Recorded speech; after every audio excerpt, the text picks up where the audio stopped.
ప్రతి ఒక్క పేరెంట్ కూడా రావాలి, నిరుద్యోగులే కాదు పేరెంట్స్ కూడా ఇక్కడికి రావాలి. మమ్మల్ని కూడా ఫైనల్ గా అరెస్ట్ చేసిరు. రేవంత్ రెడ్డి సార్ మీరు రాజీనామా చేయండి, మీరు జాబ్లు ఇవ్వలేరు. నేనైతే గట్టిగా చెప్తున్నా, మీరు జాబ్లు ఇవ్వలేరు, మమ్మల్ని పట్టించుకోరు. ఇది ఏమన్నారు, ప్రజాపాలన అన్నారు. ఇది ప్రజాపాలన కాదు, రౌడీ పాలన. మొత్తం రౌడీయిజం కూడా చాలా ఎక్కువ అయింది. రేవంత్ రెడ్డి సార్ మీరు రాజీనామా చేయండి, మాకు జాబ్లు ఇయ్యరు, అది కాదు ఇది పోదు. ఇట్లా అరెస్ట్ చేయడం కరెక్ట్ కాదన్నా, ఎందుకంటే మా ప్రాబ్లమ్స్ సాల్వ్ చేస్తారని చెప్పేసి నిరుద్యోగులు ఇక్కడ కోచింగ్ తీసుకుంటున్నారు.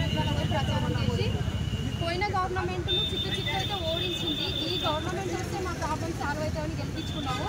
కానీ ఇప్పుడు గెలిచిన తర్వాత అంటారు కదా సామెత, కొండెక్కిన తర్వాత పోతే ఎగిరి గంతులేసింది అన్నట్టు అయిపోయింది. ఒకటే చెప్తున్నా, ఈ అరెస్ట్ చేయడం అనేది కరెక్ట్ కాదు. ఫస్ట్ మాకైతే జాబ్స్ ఇవ్వండి. 2 లక్షల జాబ్స్ ఇస్తామని చెప్పారు. ఇప్పటికి జాబ్ క్యాలెండర్ కూడా ప్రకటించలేదు. జాబ్ క్యాలెండర్ ప్రకటిస్తాం త్వరలో అంటున్నారు. ఇన్ని రోజులు ఏం చేసారు, 6 నెలలు అవుతుంది. ఇప్పటికి త్వరలో అని చెప్పేసి నెట్టేస్తున్నారు. కానీ ఇదైతే కరెక్ట్ కాదు. జాబ్ క్యాలెండర్ ఖచ్చితంగా ప్రకటించాలి. ఇప్పుడు ఈ అక్రమ అరెస్టులు అయితే ఫస్ట్ ఆఫ్ ఆల్ ఆపాలి. ప్రతి మెట్రో స్టేషన్ కూడా ఉన్నారన్న నారాయణ కూడా అవన్నీ చూసుకుంటున్నాము. ప్రతి మెట్రో అసలు రానివ్వట్లేదు.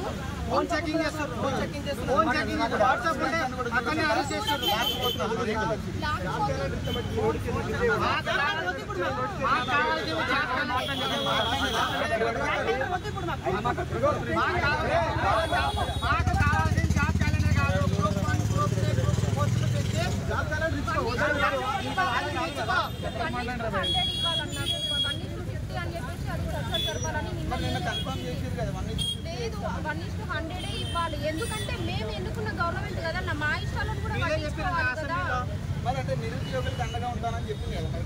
ఇప్పుడు ఉంటుందా